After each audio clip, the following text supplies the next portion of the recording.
Sappho, 100 lyrics. Cyprus, Paphos, or Panormus may detain thee with their splendour of oblations on thine altars, O imperial Aphrodite. Yet do thou regard with pity for a nameless child of passion this small unfrequented valley by the sea, O sea-born mother. What shall we do, Cytherea? Lovely Adonis is dying. Ah, but we mourn him. Will he return when the autumn purples the earth and the sunlight sleeps in the vineyard? Will he return when the winter huddles the sheep and Orion goes to his hunting? Ah, but thy beauty, Adonis, with the soft spring and the south wind, love and desire, power and beauty and knowledge, Pan, Aphrodite, or Hermes, whom shall we life-loving mortals serve and be happy? Lo now, your garlanded altars, are they not goodly with flowers? Have ye not honour and pleasure in lovely Lesbos? Will ye not, therefore, a little hearten, impel, and inspire one who adores, with a favour threefold in wonder? O Pan of the evergreen forest, protector of herds in the meadows, helper of men at their toiling, tillage and harvest and herding, how many times to frail mortals hast thou not hearkened?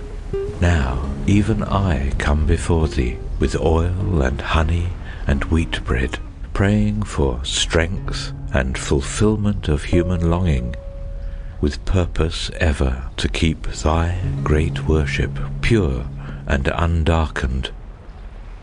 O Hermes, master of knowledge, measure and number and rhythm, worker of wonders in metal, moulder of malleable music, so often the giver of secret learning to mortals, now even I, a fond woman, frail and of small understanding, yet with unslakable yearning, greatly desiring wisdom, come to the threshold of reason and the bright portals.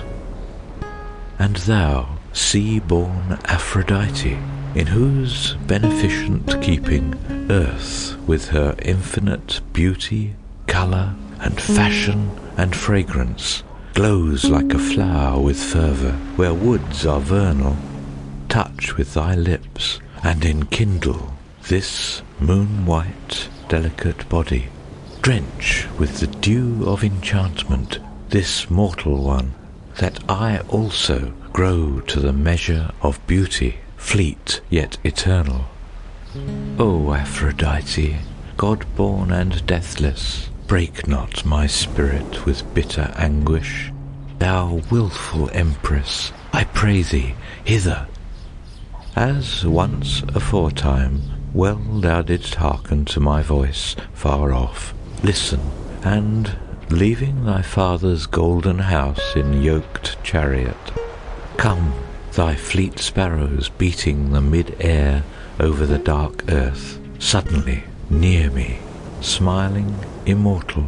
Thy bright regard asked what had befallen, why I had called thee, what my mad heart then most was desiring.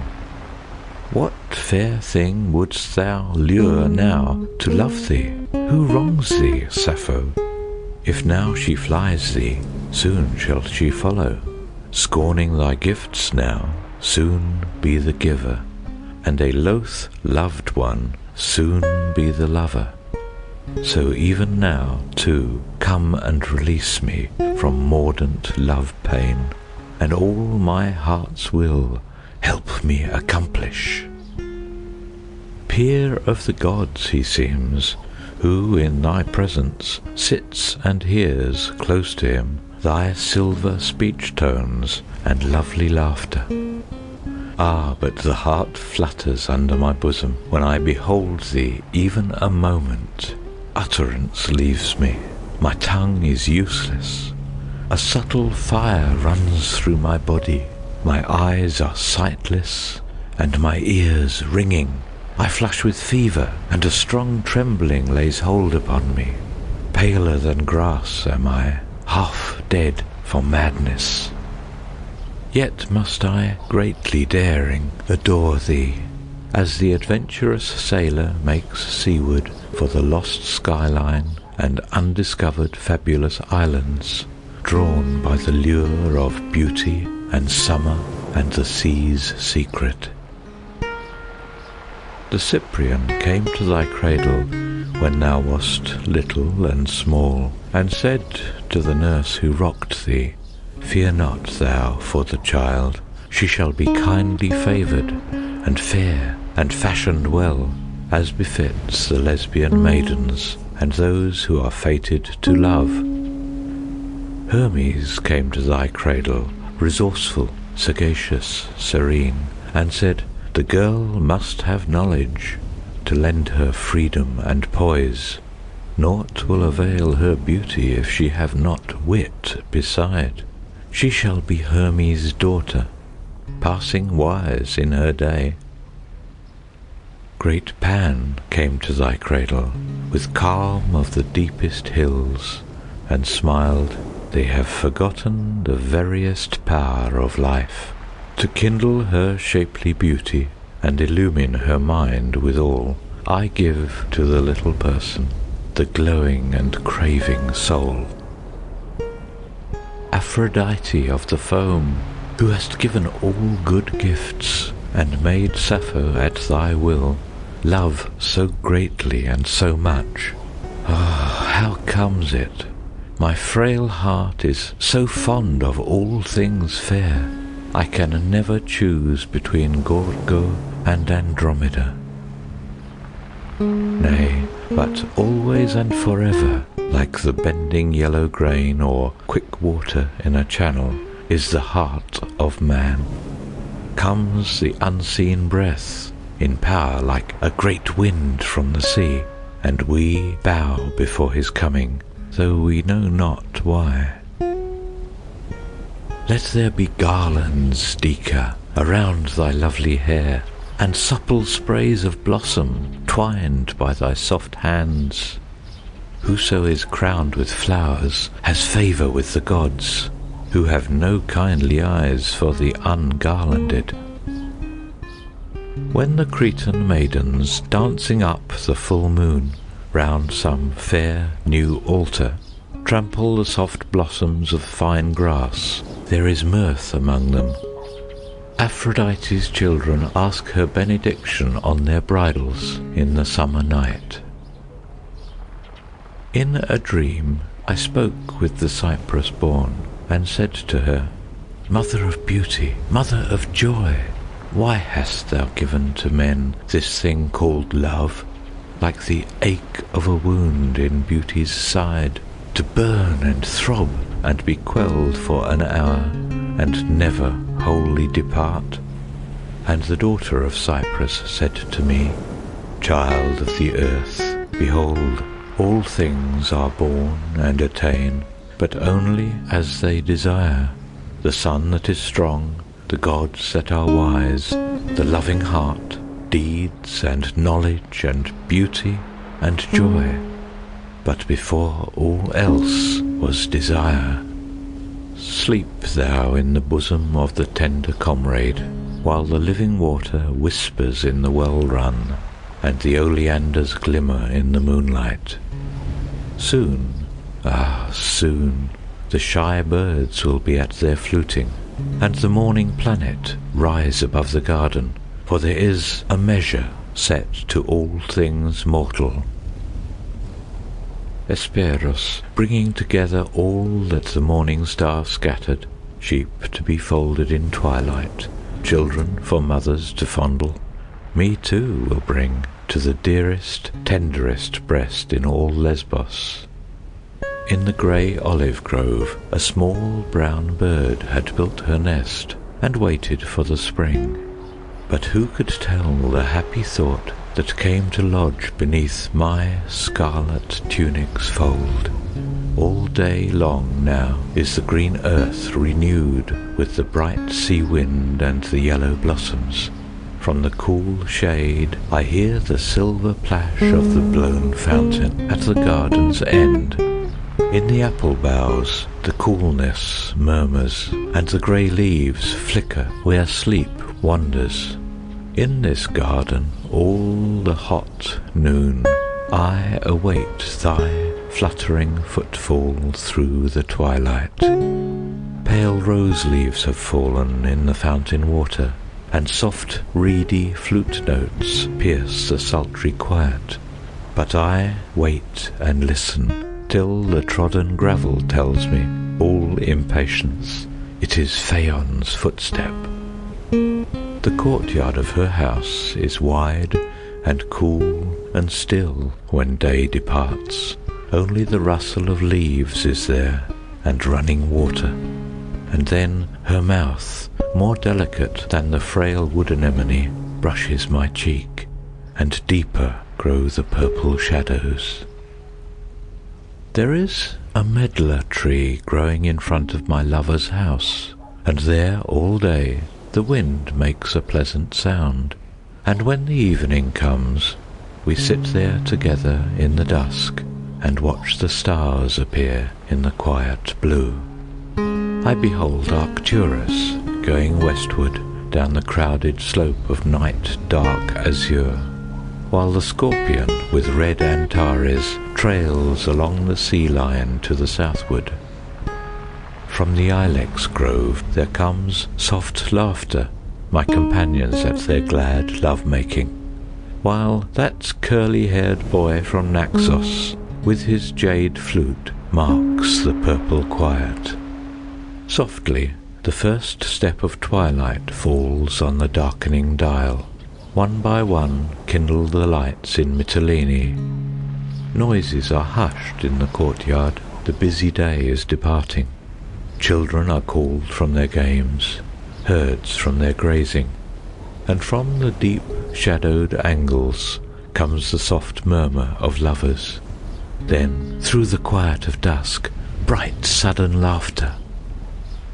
From the hushed street, through the portal where soon my lover will enter, comes the pure strain of a flute, tender with passion. Once you lay upon my bosom, while the long blue silver moonlight walked the plain, with that pure passion all your own. Now the moon is gone, the Pleiades gone, the dead of night is going, slips the hour, and on my bed I lie alone. I loved thee, Atthis, in the long ago, when the great oleanders were in flower, in the broad, herded meadows full of sun, and we would often, at the fall of dusk, wander together by the silver stream, when the soft grass-heads were all wet with dew and purple-misted in the fading light, and joy I knew, and sorrow at thy voice, and the superb magnificence of love, the loneliness that saddens solitude, and the sweet speech that makes it durable, the bitter longing and the keen desire, the sweet companionship through quiet days, in the slow, ample beauty of the world, and the unutterable glad release within the temple of the holy night. O Atthis, how I loved thee long ago, in that fair perished summer by the sea. I shall be ever maiden, if thou be not my lover, and no man shall possess me henceforth and forever. But thou alone shalt gather this fragile flower of beauty, to crush and keep the fragrance like a holy incense. Thou only shalt remember this love of mine, or hallow the coming years with gladness, calm, and pride, and passion. It was summer when I found you in the meadow long ago, and the golden vetch was growing by the shore. did we falter when love took us with a gust of great desire? Does the barley bid the wind wait in his course? I recall thy white gown, cinctured with a linen belt, whereon violets were wrought, and scented with strange perfumes out of Egypt. And I know thy foot was covered with fair Lydian broidered straps, and the petals from a rose tree fell within the marble basin. Lover, art thou of a surety not a learner of the wood god? Has the madness of his music never touched thee? Ah, thou dear and godlike mortal, if Pan takes thee for his pupil, make me but another syrinx for that piping. With your head thrown backward in my arms safe hollow, and your face all rosy with the mounting fervour, while the grave eyes greaten with the wise new wonder, swimming in a love mist like the haze of autumn, from that throat the throbbing nightingales, for pleading, wayward, soft and welling, inarticulate love notes, come the words that bubble up through broken laughter, sweeter than spring water. Gods, I am so happy.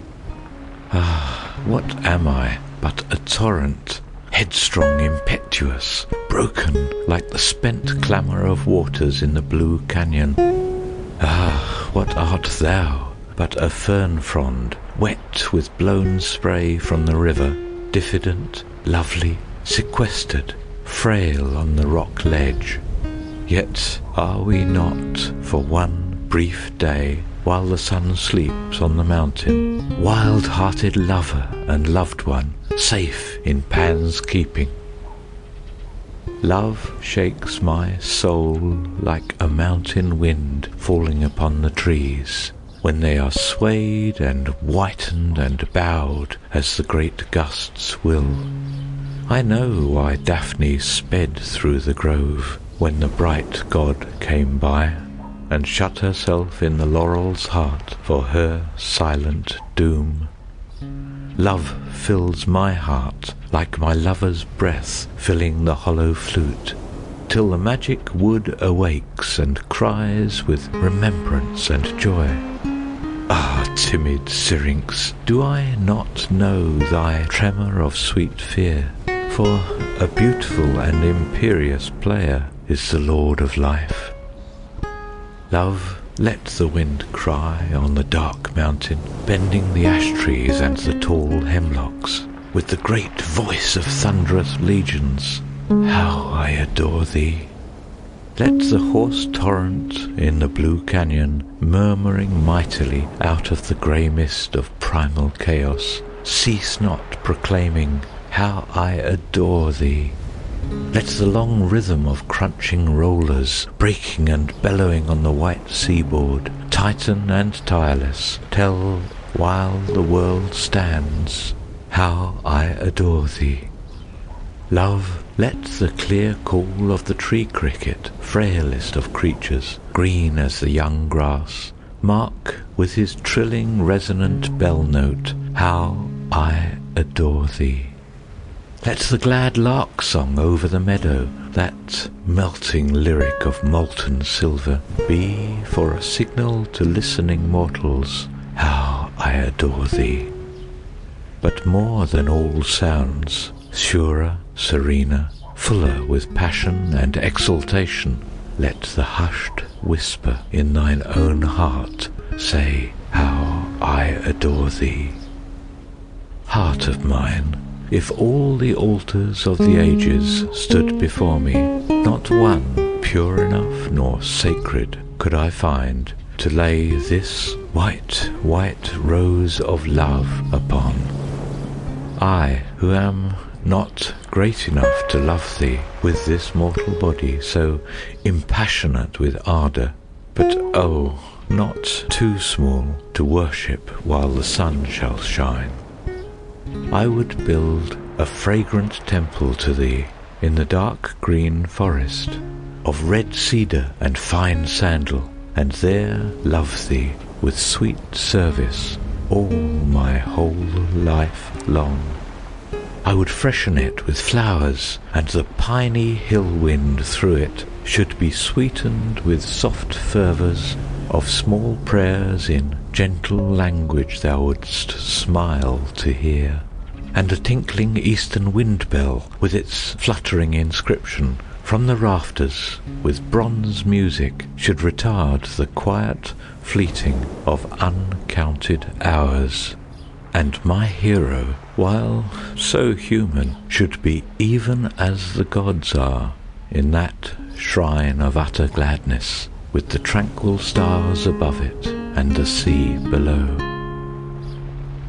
Never yet, love, in earth's lifetime, hath any cunningest minstrel told the 1/7 of wisdom, ravishment, ecstasy, transport, hid in the hue of the hyacinth's purple in springtime.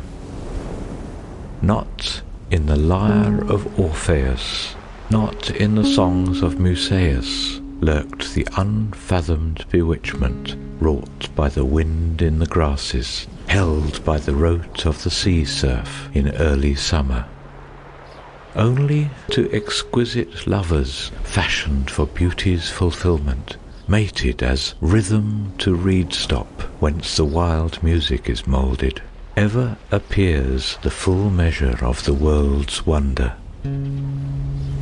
Who was Atthis, men shall ask, when the world is old and time has accomplished without haste the strange destiny of men? Haply in that far-off age one shall find these silver songs with their human freight, and guess what a lover Sappho was. When the great pink mallow blossom in the marshland, full of lazy summer and soft hours, then I hear the summons not a mortal lover ever yet resisted, strange and far, in the faint blue foothills, making magic music. Pan is at his love work on the reeds.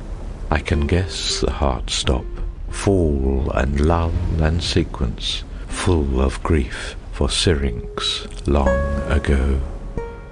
Then the crowding madness, wild and keen and tender, trembles with the burden of great joy. Nay, but well I follow, all unskilled, that fluting. Never yet was reed nymph like to thee.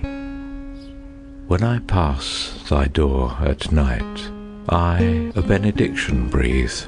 Ye who have the sleeping world in your care, guard the linen sweet and cool, where a lovely golden head with its dreams of mortal bliss slumbers now. Well I found you in the twilit garden, laid a lover's hand upon your shoulder, and we both were made aware of loving past the reach of reason to unravel, or the much desiring heart to follow. There we heard the breath among the grasses, and the gurgle of soft running water, well contented with the spacious starlight, the cool wind's touch, and the deep blue distance, till the dawn came in with golden sandals. Will not men remember us in the days to come hereafter? Thy warm-coloured loving beauty, and my love for thee, thou the hyacinth that grows by a quiet running river, I the watery reflection and the broken gleam. I grow weary of the foreign cities, the sea travel, and the stranger peoples. Even the clear voice of hardy fortune dares me not as once on brave adventure. For the heart of man must seek and wander, ask and question, and discover knowledge. Yet above all goodly things is wisdom, and love greater than all understanding. So a mariner, I long for landfall, when a darker purple on the sea rim, o'er the prow uplifted, shall be Lesbos and the gleaming towers of Mytilene. Ah, what detains thee, Phaon, so long from Mitylene, where now thy restless lover wearies for thy coming? A fever burns me, Phaon, my knees quake on the threshold, and all my strength is loosened, slack with disappointment.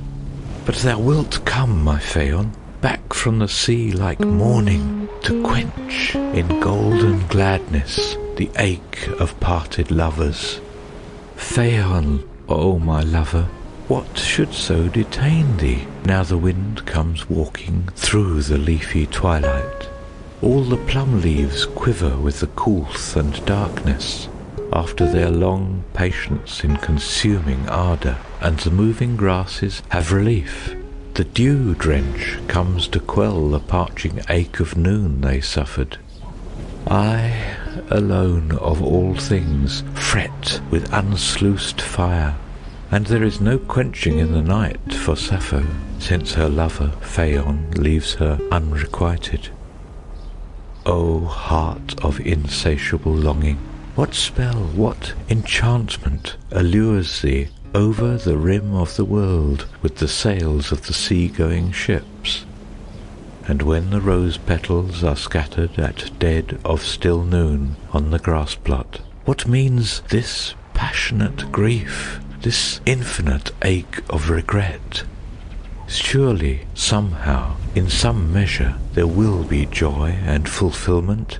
Cease from this throb of desire, even for Sappho. Surely some fortunate hour Phaon will come, and his beauty be spent like water to plenish need of that beauty.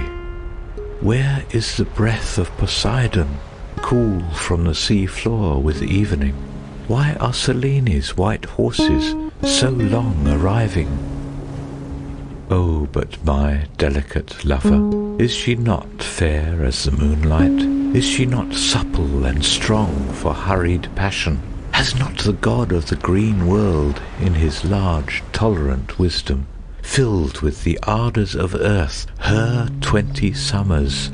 Well did he make her for loving, well did he mould her for beauty, gave her the wish that is brave with understanding.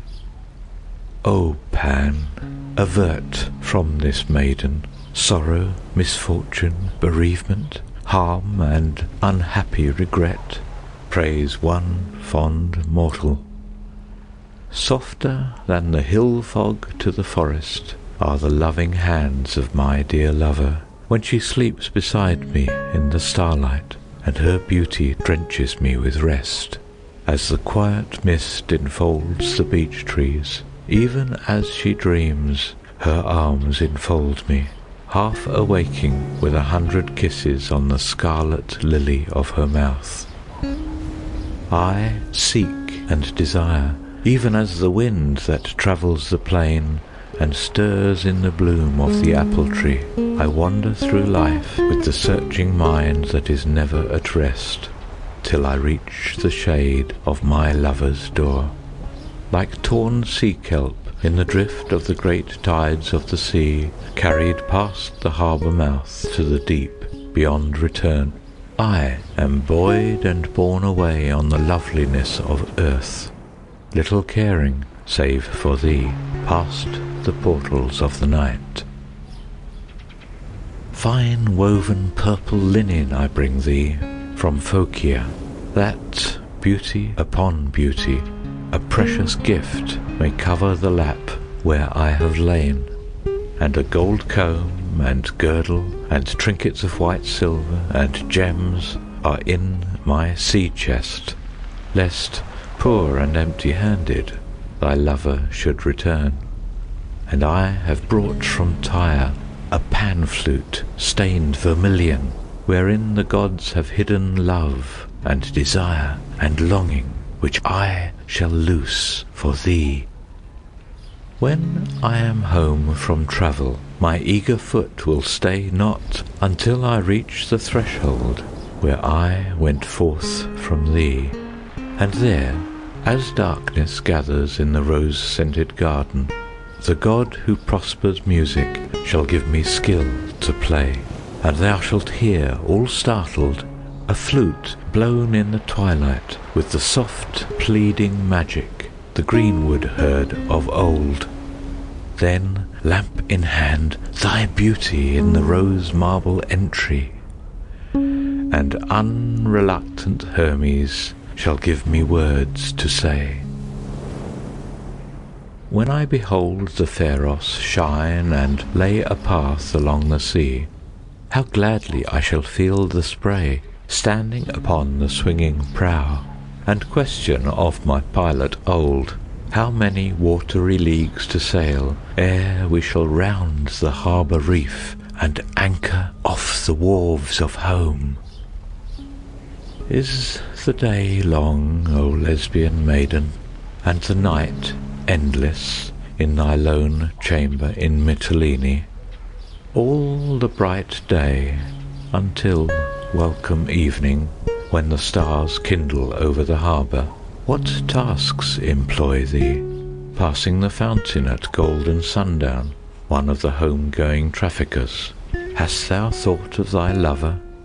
Nay, but how far, too brief will the night be, when I, returning to the dear portal, hear my own heart beat. Lo,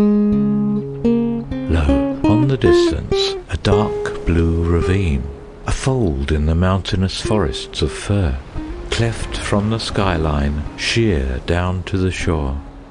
Above are the clouds and the white pealing gulls. At its foot is the rough broken foam of the sea, with ever anon the long, deep, muffled roar, a sigh from the fitful great heart of the world. Then inland, just where the small meadow begins, well bulwarked with boulders that jut in the tide, lies, safe beyond storm beat, the harbour in sun. See where the black fishing boats, each at its buoy, ride up on the swell with their dare-danger prows, to sight over the sea rim what venture may come. And look where the narrow white streets of the town leap up from the blue water's edge to the wood, scant room for man's range between mountain and sea, and the market where woodsmen from over the hill may traffic, and sailors from far foreign ports with treasure brought in from the ends of the earth. And see the third house on the left, with that gleam of red burnished copper, the hinge of the door, whereat I shall enter, expected so oft. Let love be your sea star, to voyage no more. Art thou the topmost apple the gatherers could not reach, reddening on the bough? Shall not I take thee? Art thou a hyacinth blossom the shepherds upon the hills have trodden into the ground? Shall not I lift thee? Free is the young god Eros, paying no tribute to power, seeing no evil in beauty, full of compassion. Once having found the beloved, however sorry or woeful, however scornful of loving, little it matters. How soon will all my lovely days be over, and I no more be found beneath the sun, neither beside the many murmuring sea, nor where the plain winds whisper to the reeds, nor in the tall beech woods among the hills, where roam the bright-lipped oreads, nor along the pasture sides, where berry-pickers stray, and harmless shepherds pipe their sheep to fold. For I am eager, and the flame of life burns quickly in the fragile lamp of clay. Passion and love and longing and hot tears consume this mortal Sappho, and too soon a great wind from the dark will blow upon me, and I be no more found in the fair world. For all the search of the revolving moon and patient shine of everlasting stars. Soul of sorrow, why this weeping? What immortal grief hath touched thee with the poignancy of sadness, testament of tears? Have the high gods deigned to show thee destiny, and disillusion fills thy heart at all things human, fleeting, and desired? Nay, the gods themselves are fettered by one law which links together truth and nobleness and beauty, man and stars and sea, and they only shall find freedom who with courage rise and follow where love leads, beyond all peril, wise beyond all words. It never can be mine to sit in the door in the sun and watch the world go by, a pageant and a dream. For I was born for love, and fashioned for desire, beauty, passion and joy, and sorrow and unrest, and with all things of earth eternally must go, daring the perilous bourne of joyance and of death. A strain of song by night, a shadow on the hill, a hint of odorous grass, a murmur of the sea. Others shall behold the sun through the long, uncounted years, not a maid in aftertime wise as thou, for the gods have given thee their best gift, an equal mind that can only love, be glad, and fear not. Let thy strong spirit never fear, nor in thy virgin soul be thou afraid. The gods themselves, and the almightier fates, cannot avail to harm with outward and misfortunate chance the radiant, unshaken mind of him who at his being's centre will abide, secure from doubt and fear. His wise and patient heart shall share the strong, sweet loveliness of all things made, and the serenity of inward joy beyond the storm of tears. Will none say of Sappho, speaking of her lovers and the love they gave her, joy and days and beauty, flute playing and roses, song and wine and laughter? Will none, musing, murmur, yet for all the roses, all the flutes and lovers, doubt not she was lonely as the sea, whose cadence haunts the world for ever? When I have departed, say but this behind me: love was all her wisdom, all her care. Well she kept love's secret, dared and never faltered, laughed and never doubted love would win. Let the world's rough triumph trample by above her, she is safe forever from all harm, in a land that knows not bitterness nor sorrow. She has found out all of truth at last. There is no more to say now thou art still. There is no more to do now thou art dead. There is no more to know now thy clear mind is back returned unto the gods who gave it. Now thou art gone, the use of life is past, the meaning and the glory and the pride. There is no joyous friend to share the day, and on the threshold no awaited shadow. Play up thy silver flute. The crickets all are brave. Glad is the red autumnal earth and the blue sea. Play up thy flawless silver flute. Dead ripe are fruit and grain. When love puts on his scarlet coat, put off thy care. A beautiful child is mine, formed like a golden flower, Cleis, the loved one, and above her I value not all the Lydian land, nor lovely Hellas.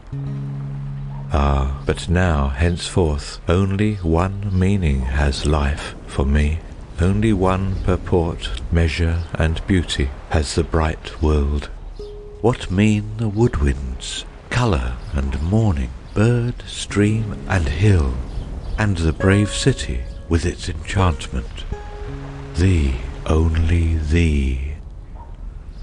Softly the wind moves through the radiant morning, and the warm sunlight sinks into the valley, filling the green earth with a quiet joyance, strength, and fulfilment. Even so, gentle, strong, and wise, and happy, through the soul and substance of my being comes the breath of thy great love to me ward, O thou dear mortal. What the west wind whispers at the end of summer, when the barley harvest ripens to the sickle, who can tell? What means the fine music of the dry cicada through the long noon hours of the autumn stillness? Who can say? How the grape ungathered, with its bloom of blueness, gratens on the trellis of the brick-walled garden? Who can know? Yet I too am greatened. Keep the note of gladness. Travel by the wind's road through this autumn leisure, by thy love. Indoors the fire is kindled. Beechwood is piled on the hearthstone. Cold are the chattering oak leaves, and the ponds frost-bitten. Softer than rainfall at twilight, bringing the fields benediction, and the hills quiet and greyness, are my long thoughts of thee. How should thy friend fear the seasons? They only perish of winter, whom love, audacious and tender, never hath visited. You ask how love can keep the mortal soul strong to the pitch of joy throughout the years. Ask how your brave cicada on the bough keeps the long, sweet insistence of his cry. Ask how the Pleiades steer across the night in their serene, unswerving, mighty course. Ask how the woodflowers waken to the sun, unsummoned save by some mysterious word. Ask how the wandering swallows find your eaves upon the rain-wind with returning spring. Ask who commands the ever-punctual tide to keep the pendulous rhythm of the sea, and you shall know what leads the heart of man to the far haven of his hopes and fears. Like a tall forest were their spears, their banners like a silken sea, when the great host in splendour passed across the crimson sinking sun. And then the bray of brazen horns arose above their clanking march, as the long waving column filed into the odorous purple dusk.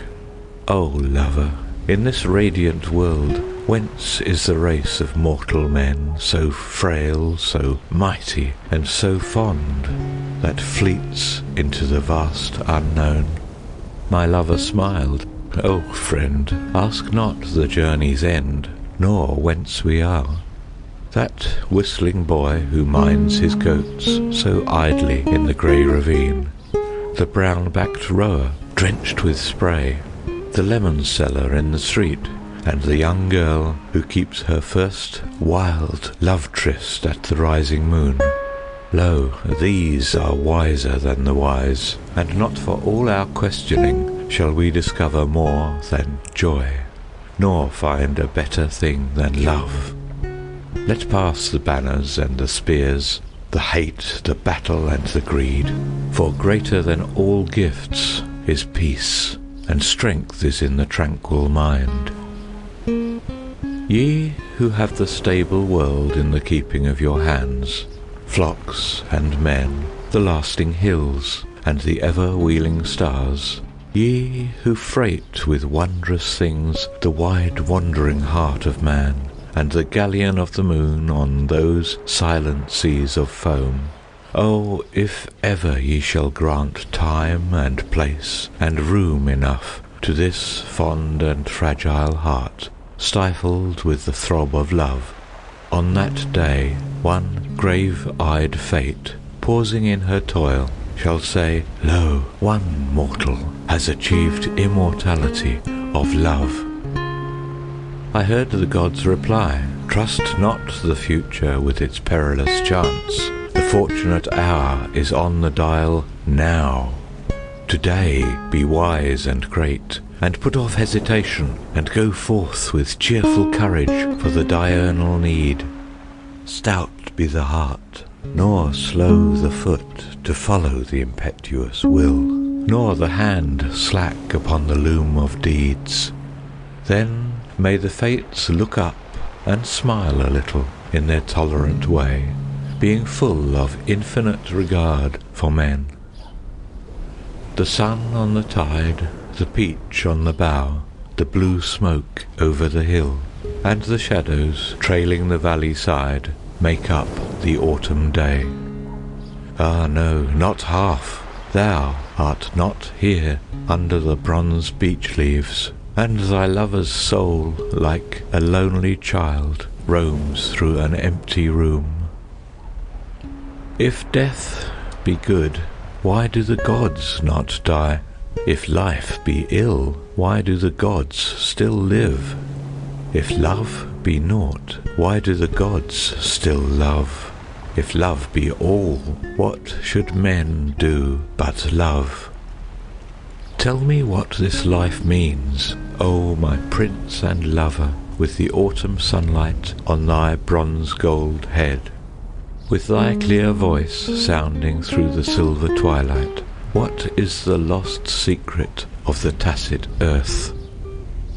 You have heard how Marsyas, in the folly of his pride, boasted of a matchless skill when the great god's back was turned, how his fond imagining fell to ashes cold and grey when the flawless player came in serenity and light. So it was with those I loved in the years ere I loved thee. Many a saying sounds like truth until truth itself is heard. Many a beauty only lives until beauty passes by, and the mortal is forgot in the shadow of the god. Hour by hour I sit, watching the silent door. Shadows go by on the wall, and steps in the street. Expectation and doubt flutter my timorous heart.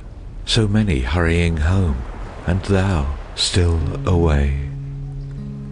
Once in the shining street, in the heart of a seaboard town, as I waited, behold, there came the woman I loved. As when in the early spring a daffodil blooms in the grass, golden and gracious and glad, the solitude smiled. How strange is love, O my lover! With what enchantment and power does it not come upon mortals, learned or heedless? How far away and unreal, faint as blue isles in a sunset haze golden, all else of life seems since I have known thee. How to say I love you? What if I but live it? Were the use in that love? Small indeed. Only every moment of this waking lifetime let me be your lover and your friend. Ah, but then, as sure as blossom breaks from bud sheath when along the hillside spring returns, golden speech should flower from the soul so cherished, and the mouth your kisses filled with fire. Hark, love, to the tambourines of the minstrels in the street, and one voice that throbs and soars clear above the clashing time. Some Egyptian royal love lilt, some Sidonian refrain, vows of Paphos or of Tyre, mount against the silver sun, pleading, piercing yet serene, vagrant in a foreign town. From what passion was it born? In what lost land over sea? Over the roofs, the honey-coloured moon with purple shadows on the silver grass, and the warm south wind on the curving sea, while we two, lovers past all turmoil now, watch from the window the white sails come in, bearing what unknown ventures safe to port. so falls the hour of twilight and of love, with wizardry to loose the hearts of men. And there is nothing more in this great world than thou and I and the blue dome of dusk. In the quiet garden world, gold sunlight and shadow leaves flicker on the wall, and the wind, a moment since, with rose petals, strewed the path and the open door. Now the moon-white butterflies float across the liquid air, glad as in a dream, and across thy lover's heart, visions of one scarlet mouth with its maddening smile. Soft was the wind in the beech trees, low was the surf on the shore. In the blue dusk, one planet, like a great sea pharos, shone. But nothing to me were the sea sounds, the wind, and the yellow star, when over my breast the banner of your golden hair was spread. Have you heard the news of Sappho's garden, and the golden rose of Mytilene, which the bending brown-armed rowers lately brought from over sea, from lonely Pontus? In a meadow by the river Halys, where some wood god hath the world in keeping, on a burning summer noon they found her, lovely as a dryad, and more tender. Her these eyes have seen, and not another shall behold, till time takes all things goodly, so surpassing fair, and fond, and wondrous, such a slave as worth a great king's ransom. No man yet of all the sons of mortals but would lose his soul for, and regret not. So hath beauty compassed all her children with the cords of longing and desire. Only Hermes, master of word music, ever yet in glory of gold language, could ensphere the magical remembrance of her melting, half-sad, wayward beauty, or devise the silver phrase to frame her, the inevitable name to call her, half a sigh and half a kiss when whispered, like pure air that feeds a forge's hunger. Not a painter in the isles of Hellas could portray her, mix the golden tawny with bright stain of poppies, or ensanguine like the life her darling mouth's vermilion, so that in the ages long hereafter, when we shall be dust of perished summers, any man could say, who found that likeness, smiling gently on it, this was Gorgo. Love is so strong a thing, the very gods must yield when it is welded fast with the unflinching truth.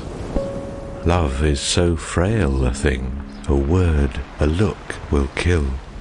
O lovers, have a care how ye do deal with love. Hadst thou with all thy loveliness been true, had I with all my tenderness been strong, we had not made this ruin out of life, this desolation in a world of joy, my poor Gorgo. Yet even the high gods at times do err. Be therefore thou not overcome with woe, but dedicate anew to greater love an equal heart, and be thy radiant self once more, Gorgo. As on a morn a traveller might emerge from the deep green seclusion of the hills by a cool road through forest and through fern, little frequented, winding, followed long with joyous expectation and daydreams, and on a sudden, turning a great rock covered with frondage, dark with dripping water, behold the seaboard full of surf and sound, with all the space and glory of the world above the burnished silver of the sea. Even so it was upon that first spring day, when time, that is a devious path for men, led me all lonely to thy door at last, and all thy splendid beauty, gracious and glad, glad as bright colour, free as wind or air, and lovelier than racing seas of foam, bore sense and soul and mind at once away to a pure region where the gods might dwell, making of me a vagrant child before, a servant of joy at Aphrodite's will. Where shall I look for thee? Where find thee now, O my lost Athis? Storm bars the harbour, and snow keeps the pass in the blue mountains. Bitter the wind whistles, pale is the sun, and the days shorten. Close to the hearthstone, with long thoughts of thee, thy lonely lover sits now, remembering all the spent hours and thy fair beauty. Ah, when the hyacinth wakens with spring, and buds the laurel, doubt not, some morning when all earth revives, hearing Pan's flute call over the riverbeds, over the hills, sounding the summons, I shall look up and behold in the door, smiling, expectant, loving as ever, and glad as of old, my own lost Athis. A sad, sad face, and saddest eyes that ever beheld the sun. Whence came the grief that makes of all thy beauty one sad, sweet smile? In this bright portrait, where the painter fixed them, I still behold the eyes that gladdened, and the lips that loved me, and gold on rose, the cloud of hair that settles on one shoulder, slipped from its vest. I almost hear thy Mytilenean love song in the spring night, when the still air was odorous with blossoms, and in the hour thy first wild girl's love trembled into being, glad, glad and fond. Ah, where is all that wonder? What God's malice undid that joy, and set the seal of patient woe upon thee, O my lost love? Why have the gods in derision severed us, heart of my being? Where have they lured thee to wander, O my lost lover? While now I sojourn with sorrow, having remorse for my comrade, what town is blessed with thy beauty, gladdened and prospered? Nay, who could love as I loved thee, with whom thy beauty was mingled in those spring days, when the swallows came with the south wind? Then I became as that shepherd loved by Selene on Latmus, once when her own summer magic took hold upon her with a sweet madness, and thenceforth her mortal lover must wander over the wide world for ever, like one enchanted. Like a red lily in the meadow grasses, swayed by the wind and burning in the sunlight, I saw you, where the city chokes with traffic, bearing among the passers-by your beauty, unsullied, wild, and delicate as a flower. And then I knew past doubt or peradventure how loved and mighty Eleusinian mother had taken thought of me for her pure worship, and of her favour had assigned my comrade for the great mysteries. Knew I should find you when the dusk murmured with its new-made lovers, and we be no more foolish but wise children, and well content partake of joy together, as she ordains and human hearts desire.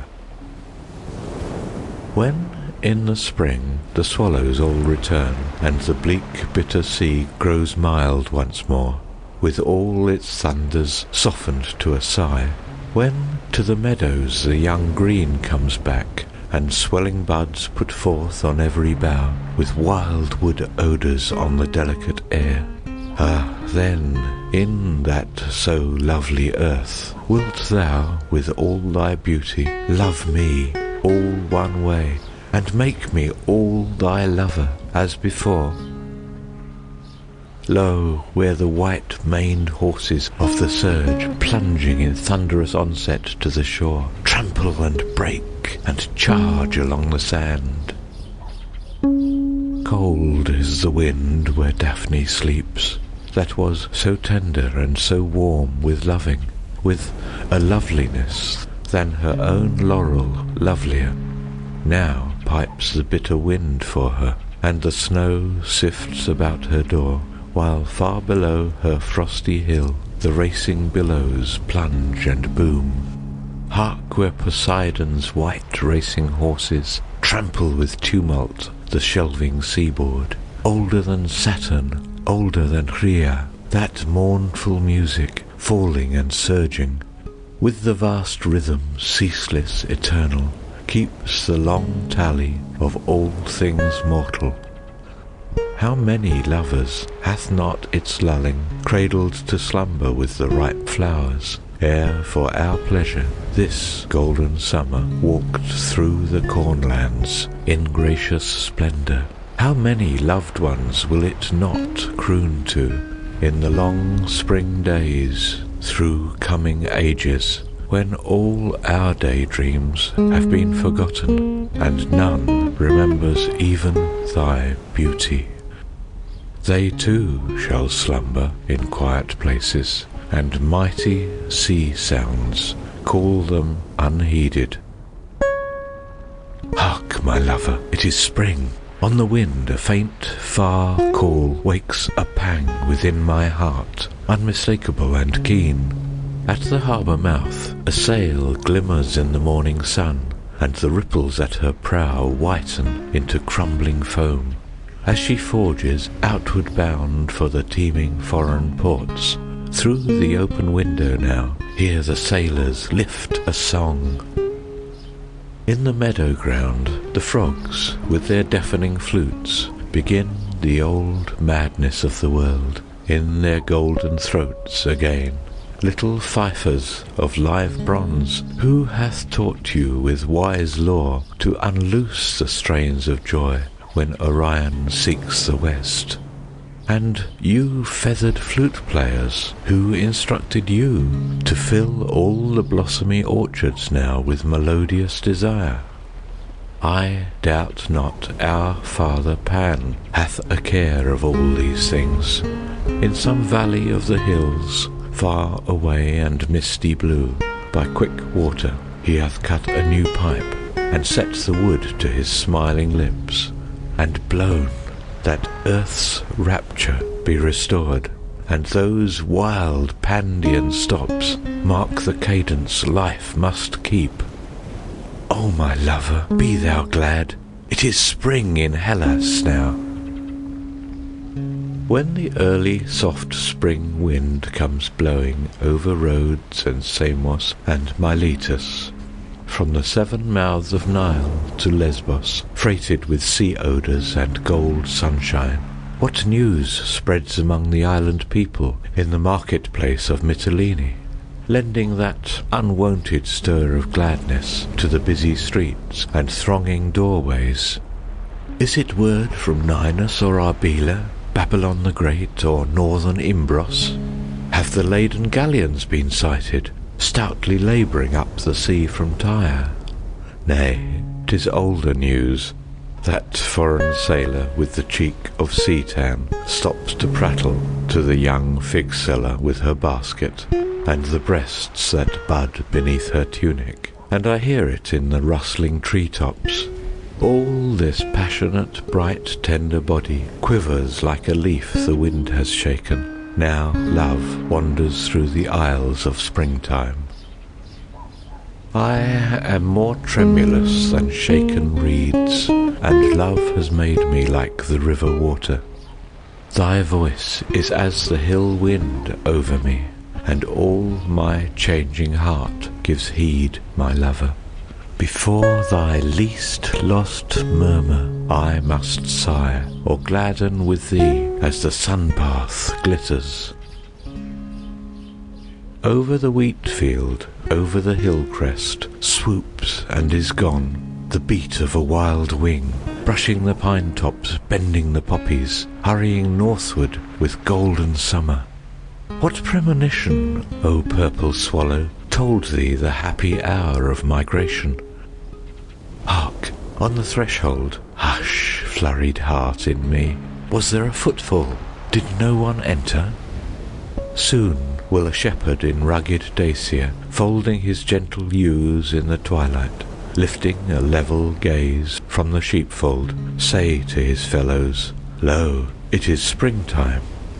This very hour in Mytilene will not a young girl say to her lover, lifting her moon-white arms to enlace him, ere the glad sigh comes, Lo, it is love-time. Once more the rain on the mountain, once more the wind in the valley, with the soft odours of springtime and the long breath of remembrance, O Lityerses. Warm is the sun in the city. On the street corners with laughter traffic the flower girls. Beauty blossoms once more for thy pleasure in many places. Gentlier now falls the twilight, with the slim moon in the pear trees, and the green frogs in the meadows blow on shrill pipes to awaken thee, Lityerses. Gladlier now crimson morning flushes fair-built Mytilene, portico, temple, and column, where the young garlanded women praise thee with singing. Ah, but what burden of sorrow tinges their slow, stately chorus, though spring revisits the glad earth? Wilt thou not wake to their summons, O Lityerses? Shall they then never behold thee, never more see thee returning down the blue cleft of the mountains, nor in the purple of evening welcome thy coming, never more answer thy glowing youth with their ardour, nor cherish with lovely longing thy spirit, nor with soft laughter beguile thee, O Lityerses? Heedless, assuaged, art thou sleeping where the spring sun cannot find thee, nor the winds waken, nor woodlands bloom for thy innocent rapture through golden hours? Hast thou no passion nor pity for thy deserted companions? Never again will thy beauty quell their desire, nor rekindle, O Lityerses? Nay, but in vain their clear voices call thee. Thy sensitive beauty is become part of the fleeting loveliness merged in the pathos of all things mortal, in the faint fragrance of flowers. On the sweet draught of the sea wind linger strange hints now that loosen tears for thy gay gentle spirit, O Lityerses. Epilogue. Now the 100 songs are made, and the pause comes.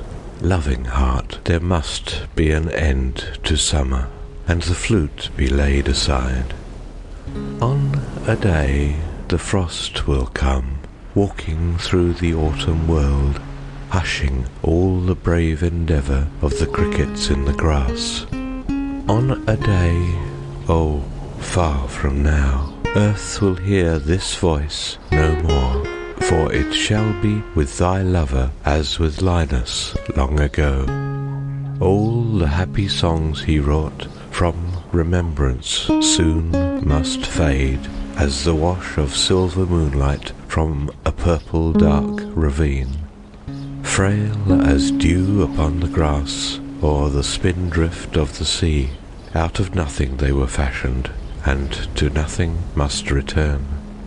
Nay, but something of thy love, passion, tenderness, and joy, some strange magic of thy beauty, some sweet pathos of thy tears, must imperishably cling to the cadence of the words, like a spell of lost enchantments laid upon the hearts of men, wild and fleeting as the notes blown upon a woodland pipe. They must haunt the earth with gladness and a tinge of old regret, for the transport in their rhythm was the throb of thy desire, and thy lyric moods shall quicken souls of lovers yet unborn. When the golden days arrive with the swallow at the eaves, and the first sob of the south wind sighing at the latch with spring, long hereafter shall thy name be recalled through foreign lands, and thou be a part of sorrow when the Linus songs are sung.